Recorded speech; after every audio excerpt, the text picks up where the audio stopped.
اتنے سالوں کے بعد آپ کو دیکھا ہے، ابھی بھی آپ پہاڑوں کی طرح مضبوط لگتے ہیں سردار۔ پھر وہ دونوں گلے ملتے ہیں۔ پھر حیمہ خاتون کہتی ہے گندگدو یہ تمہارا بھتیجا عثمان ہے۔ عثمان کہتا ہے خوش آمدید چاچو۔ گندگدو بھی اسے خوش آمدید کہتا ہے اور وہ گلے ملتے ہیں۔ پھر گندگدو پوچھتا ہے سلجان کہاں ہے والدہ؟ حیمہ خاتون کہتی ہے سلجان سلیمان کی قبر پر گئی ہے بیٹا۔ یہ سن کر گندگدو کچھ غمگین ہو جاتا ہے۔ اس کے بعد عمر قبیلے کا منظر سامنے آتا ہے۔ مرکزی خیمے کے باہر قبیلے کے لوگ جمع تھے، اندر جرگہ جاری تھا۔ ارطغرل غازی کہتے ہیں ان سپاہیوں نے ڈاکوؤں کے بھیس میں ہم پر حملہ کیا تھا، باقیوں نے جان دے کر غداری کی قیمت چکا دی ہے۔ میں انہیں یہاں اس لیے لایا ہوں تاکہ یہ عمر قبیلے کے لوگوں کے سامنے اپنی غداری کا اعتراف کر سکے اور ہم انہیں یہاں سزا دے کر سب کے لیے انہیں عبرت کا نشان بنا سکے۔ ایک آدمی کہتا ہے بے بولت صاحب کے بارے میں کیا خیال ہے؟ انہیں بھی یہاں ہونا چاہیے ورنہ ہم قبول نہیں کریں گے۔ ارطغرل غازی کہتے ہیں اس غداری کا استاد وہی تھا۔ یہ سن کر سب چونک جاتے ہیں۔ پھر البلگہ خاتون کہتی ہے ارطغرل صاحب صحیح کہہ رہے ہیں، بے بولت نے مجھے اور ارطغرل صاحب کو مارنے کی کوشش کی تھی۔ وہ آدمی کہتا ہے بے بولت صاحب اپنی ہی بہن کی جان کیوں لیں گے؟ لازمی کوئی غلطی ہوئی ہوگی۔ ارطغرل غازی کہتے ہیں کوئی غلطی نہیں ہوئی، بے بولت نے وہ چہرہ واضح کر دیا ہے جو وہ آپ سب سے بھی چھپا رہا تھا، وہ الباستی ہے۔ یہ سن کر سب حیران و پریشان ہو جاتے ہیں۔ اسی دوران کائی قبیلے کے سپاہی دریا میں بے بولت کی لاش کو تلاش کر رہے تھے۔ پھر دمرل کہتا ہے ابھی تک لاش اوپر آ جانی چاہیے تھی، وہ کہاں رہ گئی ہے؟ پھر دمرل کہتا ہے آگے یہ دریا مزید تقسیم ہوتا ہے، کچھ سپاہی اس طرف چلے جاؤ اور باقی ادھر ہی تلاش جاری رکھو۔ اس کے بعد وہ دوبارہ حرکت میں آ جاتے ہیں۔ دوسری جانب عمر قبیلے میں ایک آدمی پوچھتا ہے ان الزاموں کا آپ کے پاس کیا ثبوت ہے ارطغرل صاحب؟ ارطغرل غازی کہتے ہیں یہ 3 سپاہی اور البلگہ خاتون میرے گواہ ہیں۔ پھر سرما کہتی ہے باجی آپ کہو کہ یہ سب غلط فہمی ہے اور یہ سچ نہیں ہے، ہمارا بھائی الباستی نہیں ہو سکتا۔ البلگہ خاتون کہتی ہے کوئی غلط فہمی نہیں ہے، بے بولت ہی الباستی ہے۔ پھر وہ آدمی کہتا ہے ہم یہ قبول نہیں کر سکتے، ہو سکتا ہے کہ البلگہ خاتون بھی جھوٹ بول رہی ہو تاکہ یہ ارطغرل کے قریب ہو سکے۔ یہ سن کر ارطغرل غازی کھڑے ہو جاتے ہیں اور کہتے ہیں تمہاری جرأت کیسے ہوئی ایسی بات کرنے کی؟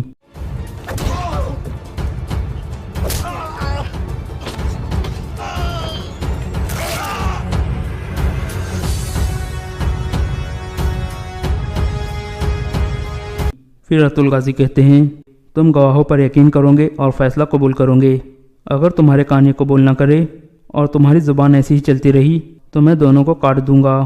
یہ کہہ کر وہ اسے ایک اور تھپڑ مارتے ہیں اور پھر کہتے ہیں اب میری نظروں سے دفع ہو جاؤ۔ یہ سن کر وہ جرگے کا سردار باہر نکل جاتا ہے۔ پھر ارطغرل غازی کہتے ہیں بے بولت اپنے انجام کو پہنچ گیا ہے جس کا وہ حقدار تھا، جو کوئی یہ قبول نہیں کرے گا اس کا انجام بھی ویسا ہی ہوگا۔ پھر ارطغرل غازی کہتے ہیں آئیں بیٹھے البلگہ خاتون۔ یہ سن کر البلگہ خاتون آگے آ جاتی ہے اور پھر سردار والی جگہ پر بیٹھ جاتی ہے۔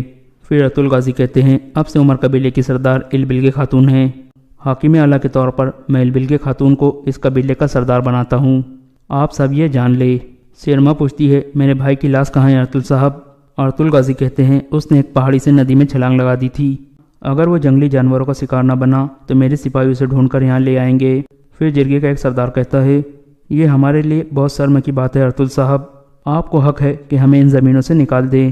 ارطغرل غازی کہتے ہیں آپ کے سردار کی سزا میں آپ لوگوں کو نہیں دینا چاہتا، میں صرف یہ چاہتا ہوں کہ آپ البلگہ خاتون کی مکمل اطاعت کریں۔ پھر ارطغرل غازی ترگت کو کہتے ہیں ان تینوں سپاہیوں کو باہر لے جا کر ان کو سزائے موت دے دو۔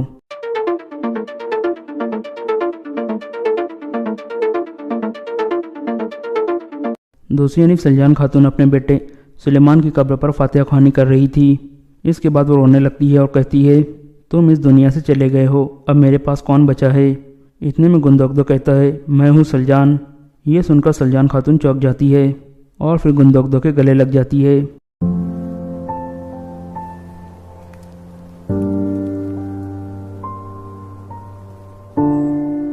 پھر گندگدو کہتا ہے تم نے ایک ماں کے طور پر اپنی ذمہ داری اچھی طرح سے نبھائی ہے، اب اپنے آنسو صاف کر لو، اللہ کے حکم کے آگے ہم کچھ بھی نہیں کر سکتے۔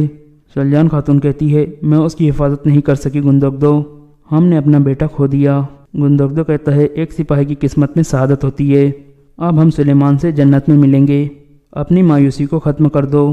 اس کے بعد گندگدو اپنے بیٹے کی قبر کی طرف بڑھتا ہے۔